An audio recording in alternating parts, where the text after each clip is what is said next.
Hello everyone, my name is Dr. Suhair and we're going to have our course today is managerial economics.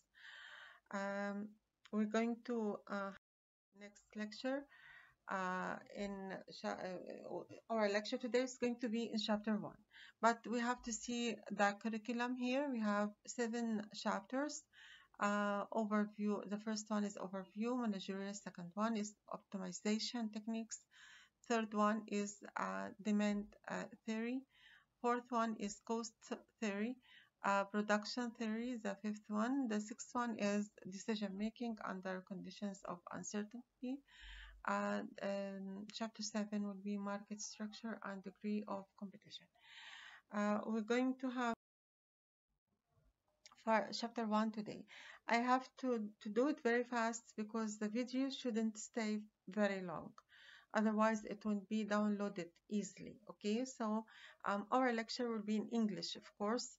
I'm going to once in a while summarize in Arabic whatever we said in English. Okay, so don't worry, our students, especially the Nigerians, I want you to be comfortable listening to English language. Okay. Overview.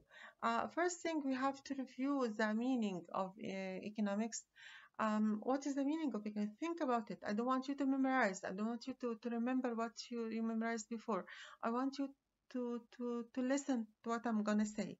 It's two things: resources and needs and wants. Okay, resources in one side, needs and wants in the other side. Here comes the science of economics to help us allocate these resources to satisfy our needs and wants in a perfect way, efficient. Okay, so it will be no surpluses, it will be no as much as we can a shortage. Okay, in a good way, in a perfect way. A good economist will do that. Okay, any good economist will do that. Of course, we have to talk about the second one here. Let's just use the pen here. It's nice. We have to find it's the pen here. Yes, the pointer. Yes. Scarcity. What is the meaning of scarcity? Scarcity means very little of resources, not enough to satisfy the needs and wants. Unlimited needs and wants, okay, and limited resources. When you have limited resources and unlimited needs and wants, here comes a problem of the economics. Scarcity. This is micro and macro too, okay? Over a company, over individual, this is micro, or over all around the world or in a country or sectors, this is macro. So this is a problem of scarcity, okay? Let's just continue. What is economics? It's a study of how human beings coordinate their wants, okay? Coordinate means allocate or try to make coordination out of it. Their wants and desires given the decision-making mechanism. It's about decision. Actually, some people say economics, it's about decisions making mechanism. Decision-making mechanism, social customs, and political relatives or society. Okay, continue. Coordination of economics here. Any economic system must solve 3 important problems or questions. Okay, the first one is what and how much to produce. Second one, how to produce it.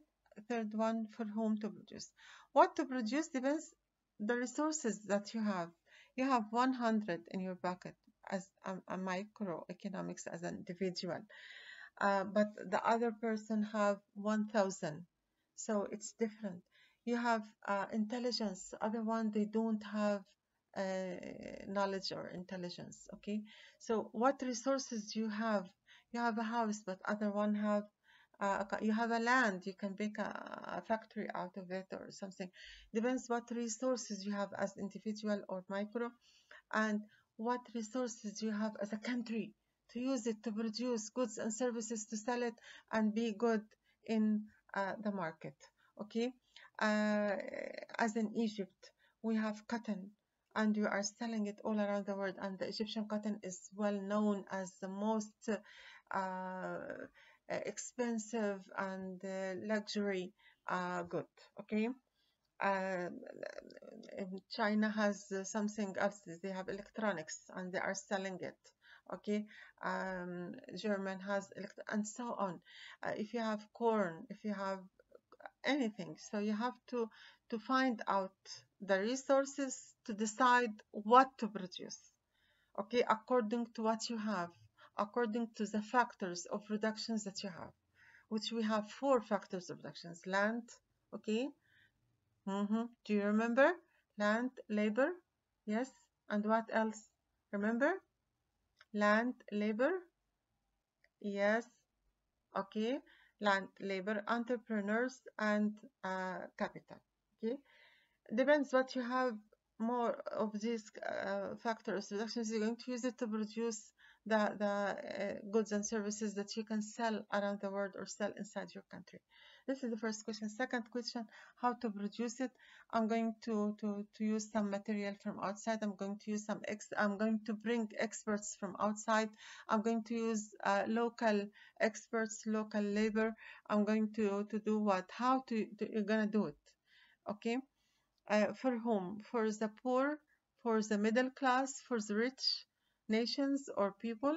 Okay, so this is the three questions you have to answer. As in Egypt here, as a good example, we produce bread for the middle class who cannot pay too much in their food, and we are selling it with a very cheap price. Okay, the government is doing this, and we're leaving the private sector to produce bread too with a very high price for the people who can afford it.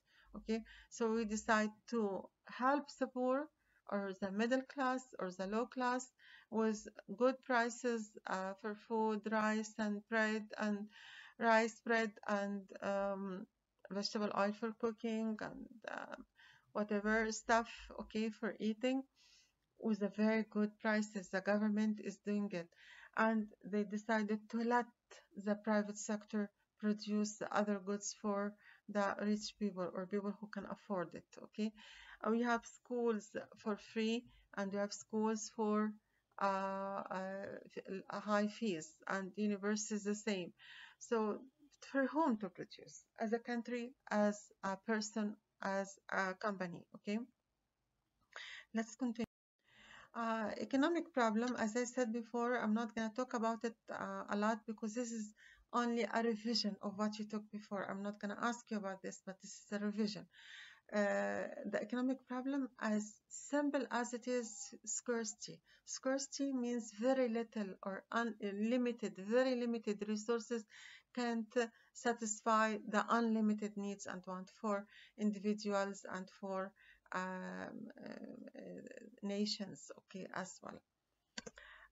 The degree of scarcity is changing all the time, changing all the time. It won't stay the same because sometimes you have good crops of rice and stuff, and some other year you're not very lucky to have that much. So it's changing all the time, less or more, or solving in one good, one service or another, and so on.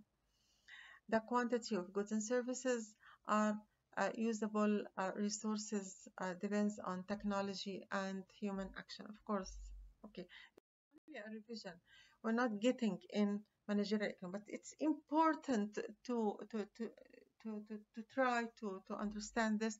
It will help you to understand my subject very well. What are the factors of reductions? Easy as it is, as I said before, it is land, labor, capital, and entrepreneur ability. Okay, all of this are we took it before, so we won't waste any time in it. But what's that got to do with our subject, managerial? Managerial economics is about what? About making a decision making. Okay, managerial economics, it's about decision making.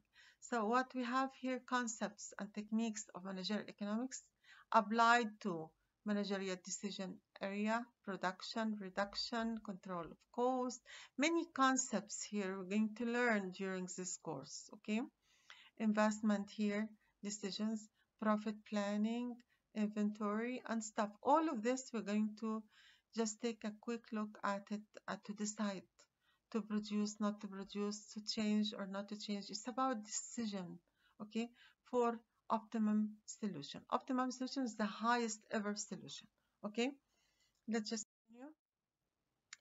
This is the relationship between managerial economics and other things.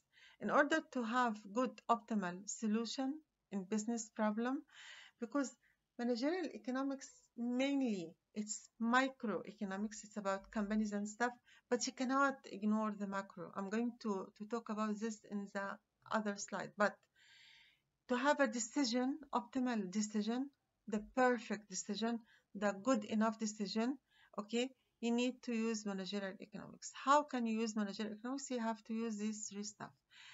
Traditional economics, decision problem, decision science tools and techniques. You have to use all of this, and that's to bring you managerial economics to have optimal solution.